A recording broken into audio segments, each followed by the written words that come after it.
Governor Wolf for highlighting apprenticeship work by coming here today. We're so excited to welcome you. So thank you for being here.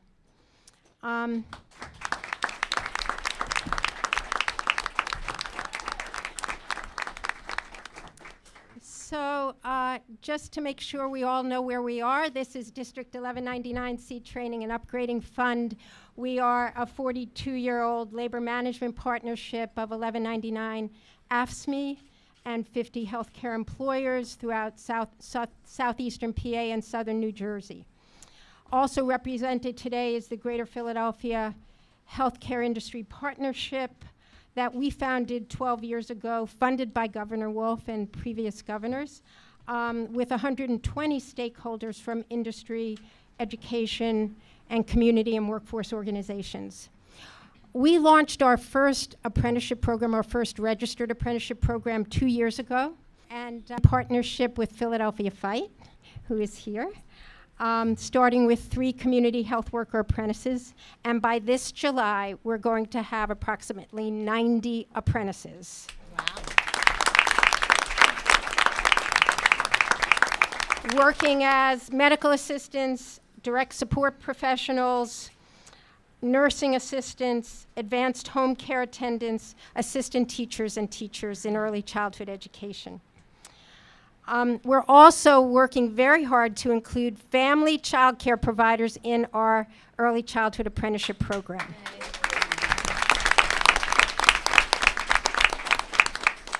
Our apprenticeship programs are advancing the skills and wages of incumbent workers and also providing great opportunities for the unemployed and underemployed.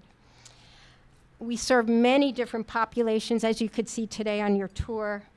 We're especially proud of launching our innovative pre-apprenticeship program for Opportunity Youth. You met the 30 students today. These are all youth who are not working now in Philadelphia. We do have a lot of unemployment of youth, and providing these youth with great access to jobs in behavioral health, many of them have lived experiences, is just, I think, groundbreaking in the United States, and we're very proud to be doing that work. We're also really excited about our early childhood education apprenticeship program.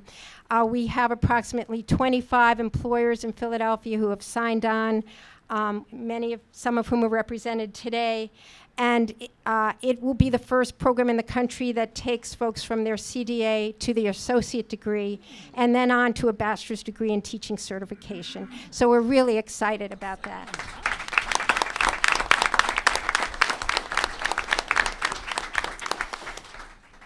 And I can't end without saying thank you to our great staff. Thank you to President Nicholas. This is his vision. But also thank you to our many partners.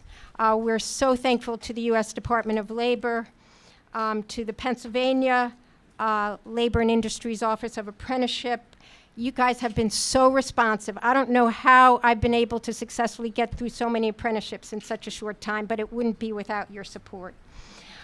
We depend greatly on our workforce partners, Philadelphia Works and Philadelphia Youth Network, our adult education funding to prepare our students academically, and our great higher ed partners, Community College of Philadelphia, our new partner, we hope, Drexel University, to provide the bachelor's degree in early childhood education, Temple University, Philadelphia University, and certainly the city's office of the Department of Behavioral Health, the Mayor's Office of Education, Octel, and the Southeast Regional Key. So I want to thank the employers and apprentices who are here today, thank the unions who make this possible, thank AFSCME and SEIU, and a really big shout out to all the apprentices who are really sacrificing to be part of this program, giving of their time and their energy. We're just so thankful to all of you. And with that, I'd like to introduce President Nicholas to welcome Governor Wolf. Thank you so very much. This is a special moment for me. In 1969, I was fortunate enough to have the vision to lead the first healthcare strike in America that gave healthcare workers first right to have a union. And I've been on that journey ever since. And you see all those plaques on the wall, they have absolutely no meaning to me, because the only vision I have, one man on a journey, to make sure that everybody get an equal chance, a chance that I never had. And during since 1969, I've never been on vacation yet. Haven't filled out a vacation slip. I worked every moment of my life in the movement, and I'm honored. This is the top of it, because I'm so proud that the governor have come to be a part of this journey that we're on. It's an important journey if you're not selfish, and we never want it to be that way. So it is special for us. We are on the top of the moon tonight. Today we are here with the governor and our president. And I've been both organizational and political. That's the only thing I know. And I'm mindful of the fact that the governor's election is next year, and I will be there 100% because it's important for our vision. Many other governors would have been too busy to show up today. This governor is not too busy to come and share the moment with us. And Governor, we want to be the first one to make sure that you get back to your seat, because you're doing a good job on our behalf. And we just wanted to just give you a little of what we try to do. We're not perfect, but we work on it very hard. One thing I'm so proud of, I have the best team in the entire Commonwealth. Cheryl is an example of what we have. Because a team is more than a team. A team, if you can put together a coalition with a vision and a commitment and a dedication. We are happy to be honored to have such a staff. And Governor, we try to do everything every day, and there's not enough hours, but the greatest moment in our lives is the fact that you come to visit us today. Thank you. And we just want to say thank you. Well, thank you, Henry and Cheryl. Thank you very much for welcoming me, and thank you everybody for being here. I think we now know the secret to long life. Don't ever take vacations, right? So you just heard it from Henry.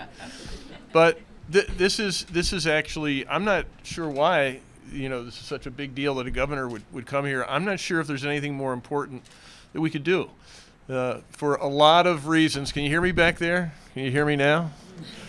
I don't think there are a lot of, I'm not going to repeat what I said about Henry, okay? But I'm not sure there are a lot of things, if anything, that's more important to the future of our Commonwealth. This does two things. First of all, it takes people who are looking for, in many cases, a second start, a second chance, and gives them that second chance through education. The second thing, it gives employers and all the rest of us, people who have the skills we need them to have to do the things we need them to do to make our lives better. So I'm not sure, Henry, why any governor wouldn't drop everything she or he is doing to be here with all of you anytime you call, because this is what we need to be about as a Commonwealth.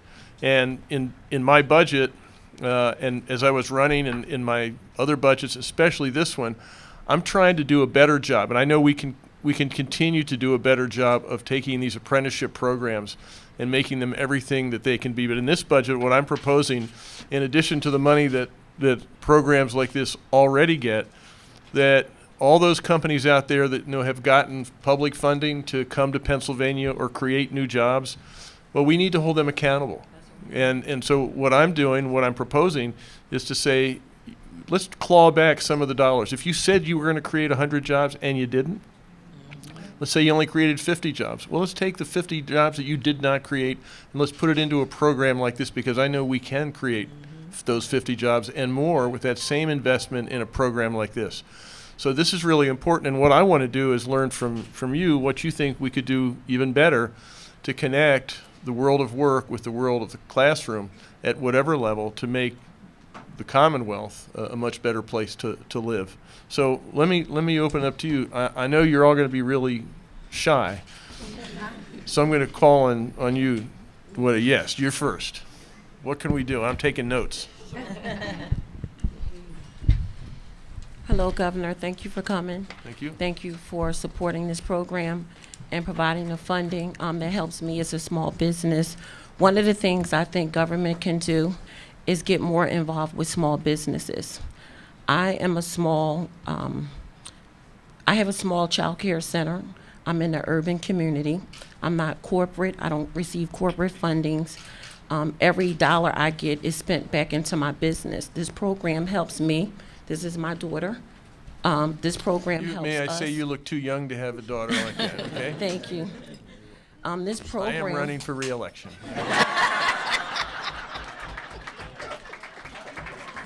You got our vote. So this program helps me as an employer offer incentives to people who I may not be able to, employees that I may not be able to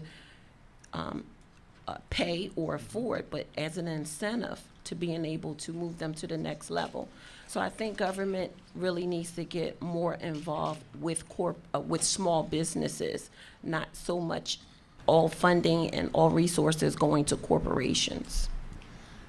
And you're suggesting that one of the connections is to make sure that programs like this can create the skills you need to thrive. That it trickles down into the communities. Okay. A lot of times programs reach Center City or corporations. They don't reach 58th and Master.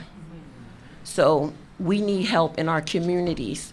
I employ a lot of women who live within 5 blocks of my business. They go to school within 5 blocks of their homes. They need to be able to have access to their children without traveling 2 and 3 hours back and forth to work. And also, it improves our community. So if you could trickle some money here so that they could reach out there, that would be helpful. Henry, are you paying her too? Is that- Okay. All right. Who else? What else? Hey, Yes. how you doing? Fine. How are you doing? Pretty well. Can you hear me? I can. All right, that's all that really matters. No. So my name is Barbara Bungie. I'm with Philadelphia Fight Community Health Centers, and I'm their new Chief Operating Officer. And it's a very exciting program. We do a lot of great work. We were founded in HIV.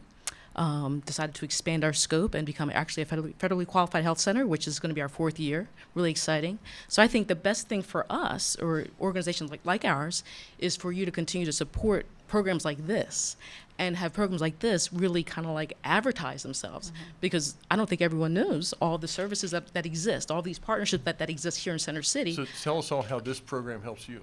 Well, she's sitting right here, and I have 5 others like her at my office. Okay. So we have a variety of programs. Again, we're a federally qualified health center. We do a lot of different things around healthcare, but we also do a lot of support services. So again, we began in HIV.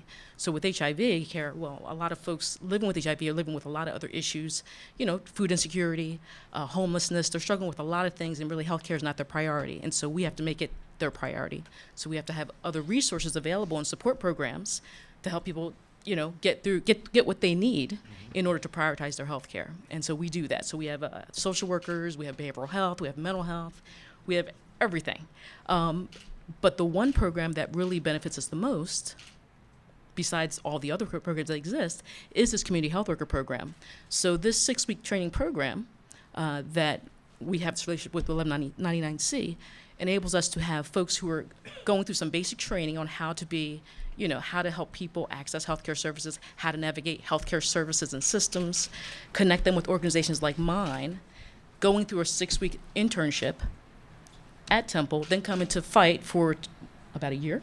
About a year for on-the-job training. And so they get like classroom lecture and then, on-the-job training. And then we get the opportunity to develop this person. And then they get to actually stay with us into a full-time position ongoing. So this does 2 things for you. It actually helps people who you're trying to help but it also gives you access to the skills that can multiply your effectiveness in helping maybe new employees. And it also gives me access to the community. So the very people that we serve in my agency are reflective of the people that are working for us. And so the nice thing about Kimtasha and the rest of our team is they're totally relatable to the people that we serve. And many times they know them. They live in the neighborhood. One example would be a patient is meeting with a doctor, and the doctors are great. They try to talk as simple and plain language as possible. But sometimes, their terminologies are high, or really their literacy is much higher than some of the patients they serve. So they'll walk out the room, and Kimtasha will say, "Hey, so did you understand what the doctor was saying?" And they'll say, "No, not really," or do you understand what that medication is going to do? Not really. And so Kimtasha can be that middle person to help link and bridge that patient's lack of understanding and empower the provider to make it more simple, and it's good. So Kimtasha, you don't want to talk about this program? What did you get from it? What I got from the community health worker program is I came from early childhood education, so that was my background. So I just knew I was going to die in that field. But when I started working in this field, it was something I was already doing. I took care of my mother. I'm taking care of my father as well. So, but in this field, when you start working with people who are in situations where they can't help themselves, you're that voice, you're that face for them. Because I've had one patient say, "I need someone to go to the doctors," because anytime I walk in, they make me feel like I don't belong. I said, "Well, I'm here." So when they ask, "Are you the sister or who are you?" I'm their support escort. So anything you need to say, we can all say it together. And the doctors do respect that, and they say, "Is it okay to say things in front of her?" And they say yes.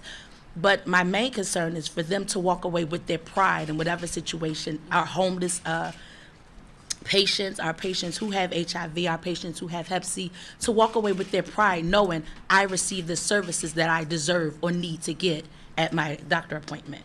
Good. Okay. And she does this not only within our system, but she actually escorts patients to places that we refer people for other specialty services. Good. Good. And Yeah. I would love to just, building off of Kimtasha, what you said, I'm from the early childhood education field, and we have a crisis in workforce in that field because of the comments that Kimtasha's made, like, I got to get out of there. So the apprenticeship program, I'm so grateful to Cheryl, and we're really new. We've only been in it for a couple of weeks, so we're very new at this, and being in the workforce world is wonderful because we're so grateful for your investments in pre-K counts, your investments in the Teach scholarships. We're excited about Philly pre-K, but we need to have the teachers with the credentials right there, and we need to be able to compensate them so they come and they stay with us. And I'm here with one of our incumbent workers, Lisa Richburg, who's an infant toddler teacher, so that's exciting too, because we like the pre-K teachers, but we need our infant toddler teachers to also have the credentials. So she's been in the program. So we're thrilled and look forward to what it's going to do for us. So Lisa, you're up. I knew you was going to ask. Yes, good afternoon, everyone. My name is Lisa Marie Richburg, and yes, I am part of the apprenticeship program. And I agree so much with what you're doing, and I appreciate it. And I have a business degree in marketing. I went to Howard University, and I started teaching in California, and I really enjoyed it. So when I came to Philadelphia, where I grew up, I decided to teach in the public school system, but they were on strike 7 years ago, and then I said, well, I'll become a substitute teacher. Well, they didn't have the funding for me to take the test to become a substitute teacher. So I said, okay, what am I going to do? So I said, let me try early education. So I tried early education, I volunteered, and they hired me as a substitute teacher, then I became full-time. And then they had another program that they wanted me to be involved in, to go to another school. But when I enrolled in that college, for 2 years, they told me that they were only going to pay me $1 more. So I said, okay, I felt like you, Tanisha. I was like, I have to get out of this. I'm not doing this. But then they offered me this program for the apprenticeship program, and all the incentives to coming and staying with the company was the greatest thing that they could have done to keep me at that company, because I love it, and I experienced so much with the students that came in, and I was a mentor also, because I let them know you can do it. I'm a college graduate, and I said I'm starting all over again in a different field, and I said this apprenticeship program is helping me in order to elevate myself and help you, so you can see that you can do it also, not having the education before, but then now you can do it. You could just see someone who had education could do it, and now you can go ahead and elevate yourself and stay with the company, get higher wages, and you pass along, each one teach one, and I think it's the greatest experience, and I thank you for that, and I would like to be involved with it more once I graduate and do more things for, the city, for the company that I work for, because I think I have a calling to do something education. So like I said, I applaud all of you guys for being here and supporting it, because education to me is the key to everything. Everything. I'm telling you that right now. Education is Yes. early education, Yes. especially. Early education, yes. Thank you. Governor Wolf, I represent the field of long-term services for people with intellectual disability and autism, and we thank you today for your investment in our workforce through this apprenticeship program. Similar to early childhood, this is a workforce in crisis.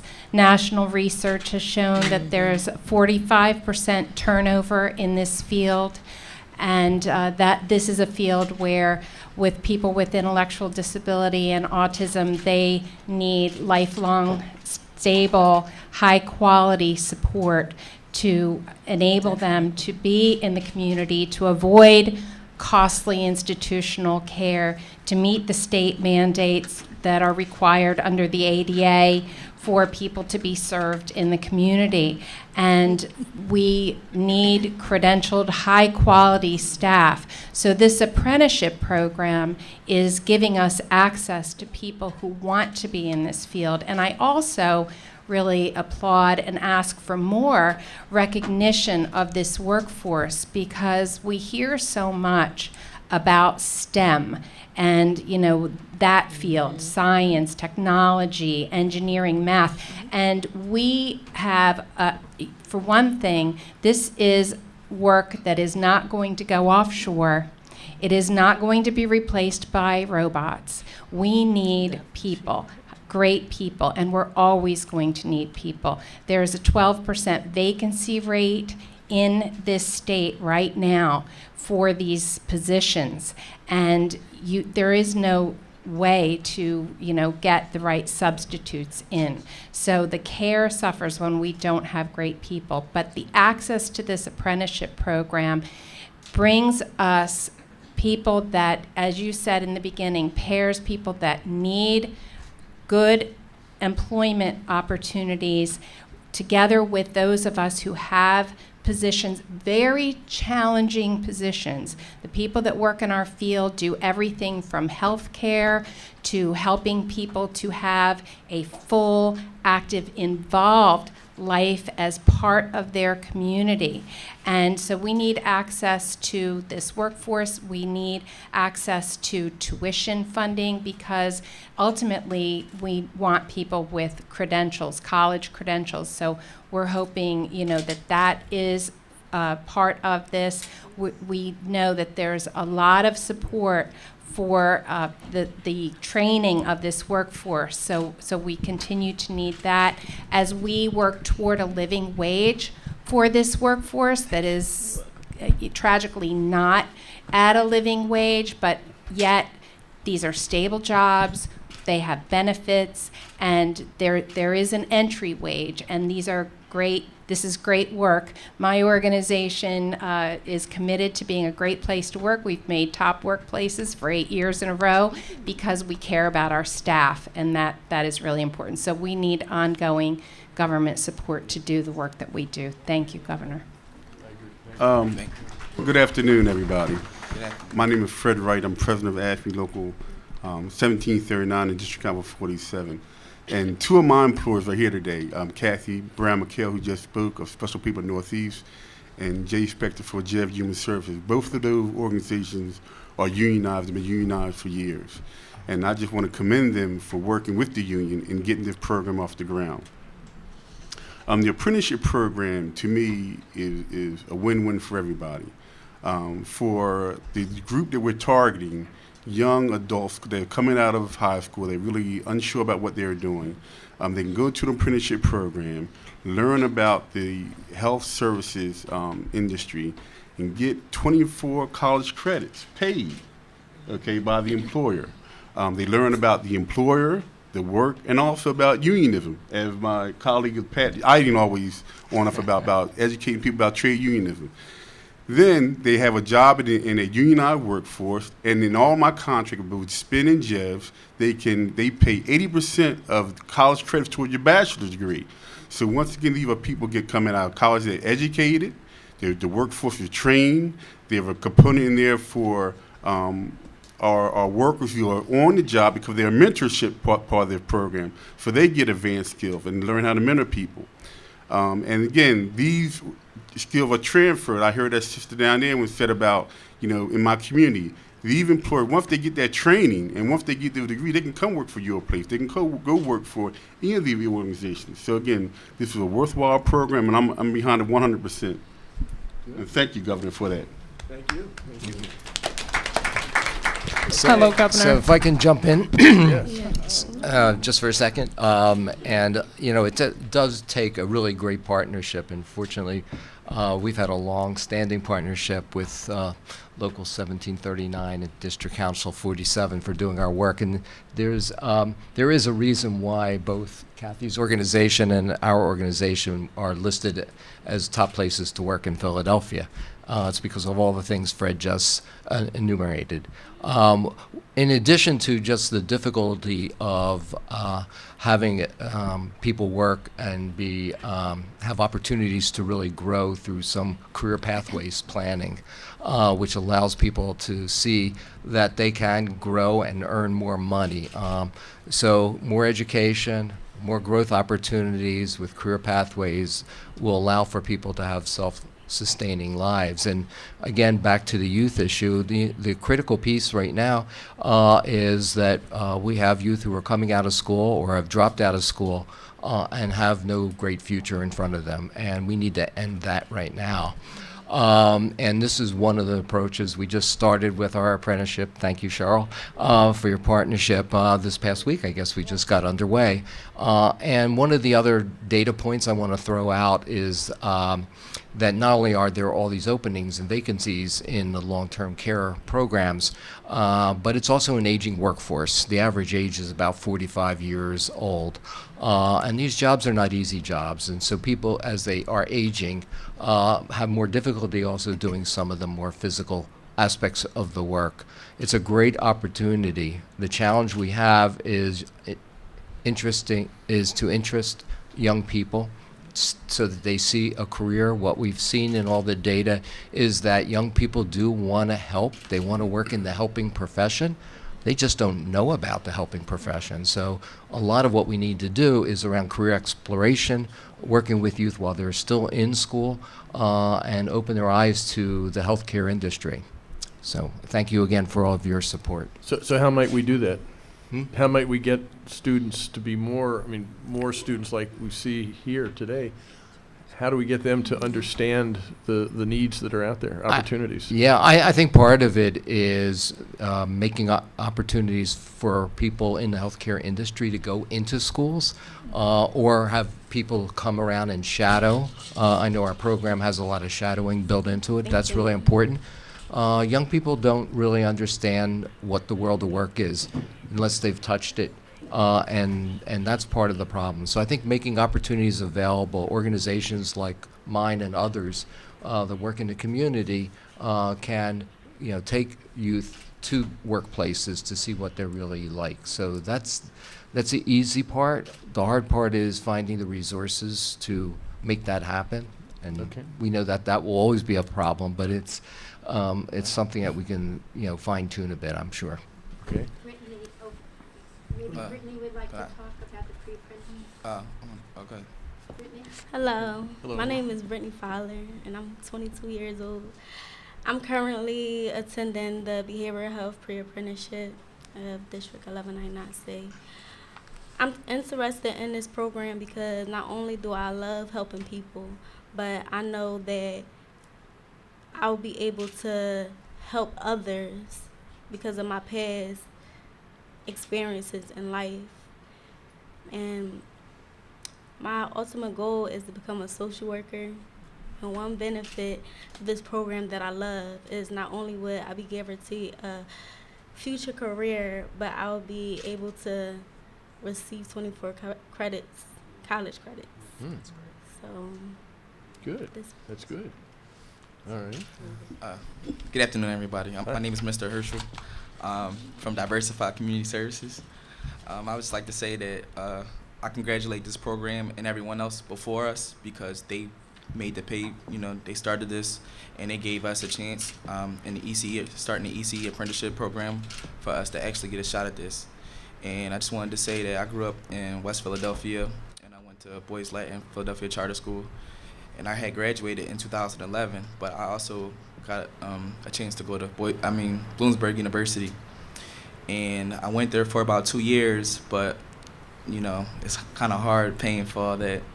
So I had to leave school, and I had to start somewhere else. So I was in childcare for about 5 years now. And I started trying to figure out, still thinking about what did I want to do. And I was working with kids, and I'm like, this seems pretty easy. And everybody else, all the parents look at me and say, I don't know how you do this. But, I guess I looked at it and realized that this is a field that I wanted to be in, and Diversified Community Services gave me a chance, and I was working with them. And also, I really believe that 1199C is the program that actually gives you that chance because not only is just a program and you think, okay, well, I'm going to get this degree, and they also basically, what I'm trying to say is they help you, they got mentors, they give you support, incentives, everything that you need to keep going, and they give you boost in, say if you're not the best in math, reading, and they keep everything pushing you, and they have your job that's on your back. So, I just really thank everyone for doing everything you can for us. Thank you.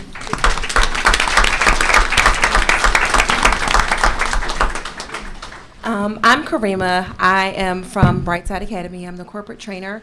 I absolutely love this program. When this program was presented to Brightside, I wanted to jump up and down screaming. I think Cheryl and everyone else at the table probably saw my excitement or probably felt it. I love this program because it gives teachers the opportunity to bridge theory to practice.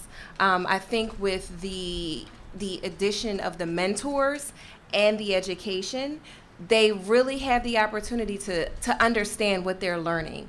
As an adult educator, I think that that's one of the most important things for you to be able to go into whatever you're doing, practice, and come back, and you get to reflect, and you get to have that support system, the mentors, to help you understand what's going on. Because we all don't just learn on our own. And so that support system is really, really important for a student.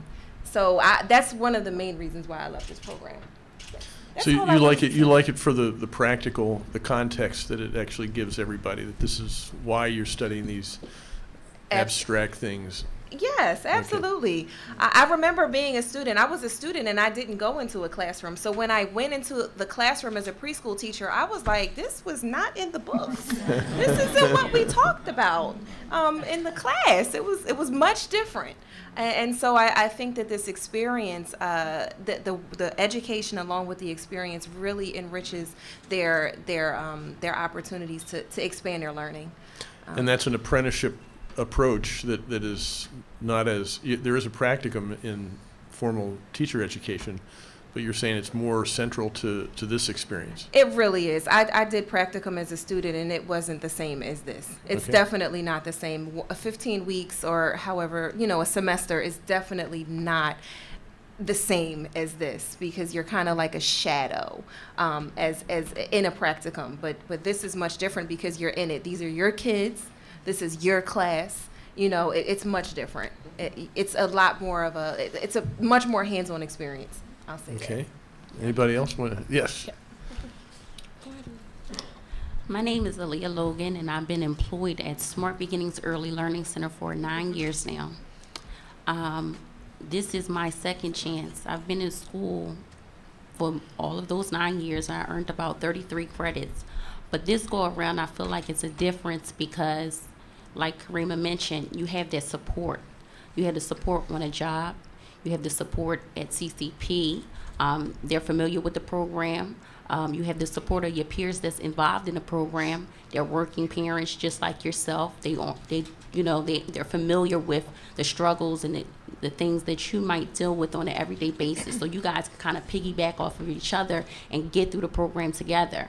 These are people that you're going to be with for the next 2 years. So I think that support system alone is a really attractive feature of the program.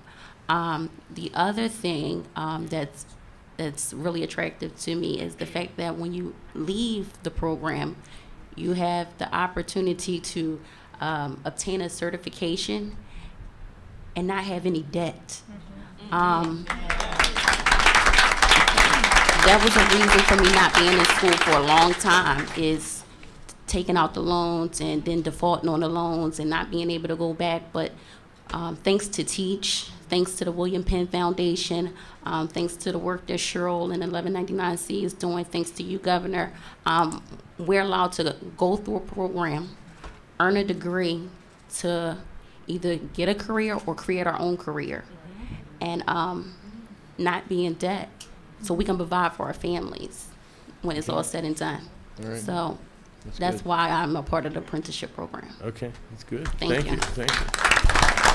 And Governor, I'm from Liberty sorry. Oh, yeah. Sorry. I'm from Liberty Resources. We're one of the largest CILs in the state of Pennsylvania. We are the largest in the state of Pennsylvania, one of the largest in the countries. We provide home care services to consumers with physical disabilities. So I can definitely relate to Kathy on some of the challenges when it comes to finding qualified personal care attendants, CNAs, advanced home health aides to provide those services. We have a substantial economic impact as a local employer. We also provide services to 22 counties. One of our largest objectives is the nursing home transition. With managed care coming, we want to see as many consumers in the community and not in nursing homes. Therefore, sustaining a quality workforce is very important to us and keeping consumers independent within the community. Our partnership with 1199C and SEIU has been very fruitful. We were able to provide benefits to our attendants, PTO, overtime. Some agencies are not doing that. We are one that is. Our apprenticeship actually starts next month, which we are overly excited about. It's been an honor. And I agreed to do the apprenticeship to provide advancement opportunities to our workforce, quality care to our consumers, ensuring that the people coming into their home are fully trained, thoroughly trained, and on-the-job learning. And this will assist our people, our attendants, to have sustained wages as well. And I also have someone with me who is in our apprenticeship candidate program currently, Gwendell Baines. Gwendell. Hello, Governor Wolf. Hello, everybody. My name is Gwendell Bain, and I've been in home care worker for 10 years. For 10 years, and I've been helping people most of my life because that is what I was trained as a young one. And my parents instilled in us the quality of compassion. And as we helped people over the course of our life, it became a part of us or a way of life. And now I find myself in that career. And I love that. And I love the fact that this program was offered to us. It's an honor, it's a privilege, because it will help me to expand on the skills that I have. And it'll also allow me to be able to make my client more comfortable with the changes that are going on with healthcare. We need quality healthcare, and we need to be able to learn how to adapt to the changes, not only in the healthcare field, but even in the life changes of our clients. So we want them to be comfortable and know that we have the know-how with a program like this to be able to help us to allow them to stay in the community. And I want to thank you for offering us this privilege. I really appreciate it. Let me just echo what Fermina and Gwendell said. The shift that we all know we need as people come to be my age, we want to stay in our homes. We don't want to be institutionalized. So we want to stay in our homes as long as possible. I mean, at some point, we might have to go to an institution, but that's a shift. And it's going to demand more skilled people to be able to handle that home health care. It's decentralized and it's more labor intensive than the institutionalized health care, but it's cheaper. And it's more what seniors want. And so what we're trying to do is create more opportunity for people to stay in their homes, but that means we have a responsibility to create more skilled workers who can take those tough jobs in those homes. Okay, we have time for one more comment. Who wants to be the last one here? Yes, yes, sir. My name is Rashid. I'm not a real public speaker. Now you are. I've been in the field of early childhood education for 16 years, and I've been in and out of school. And I'm trying to take care of my family, so I can't afford to pay for school. So this is a good way for me to come to school and have the support to do so. That's it. Hey, how about that? You are a public speaker. Can I add one more thing? Yeah. So you asked a question about how can we reach more people and get people more Yeah. engaged in these opportunities. Yeah. So actually 2 of our social service programs, one is called YHEP, which is the Youth Health Empowerment Program. We do it with young people, teenagers from 13 through 24, and they're pretty much dropouts. They're not in school. They pretty much don't think of their life as pretty much meaning much. They don't see what tomorrow could be. They don't have hope. And so we have these services and programs. We have we have CCP coming in. They do educational programs. They show them how to get into school or certification program or something that's going to empower them to think about, well, there is a future and this is how you can have one. And it's actually making me brainstorm and think about ideas that we can actually do more with that particular program. We also do with ex-offenders, the formerly incarcerated, through our ICJ program, which is the Institute for Community Justice. And a lot of those folks that we work with directly in the prisons, they are dealing with HIV. And so when they're released, they're connected to our organization for care. But then they also come to us because we have a drop-in center for them. And so they can get computer training, they can get career development services, they can get information about education. We again connect them to CCP. But now I'm thinking I can do some more things with you, Cheryl. This is great. I'm done. Thank you. Okay, thank you. How about if we give everybody around this table a round of applause?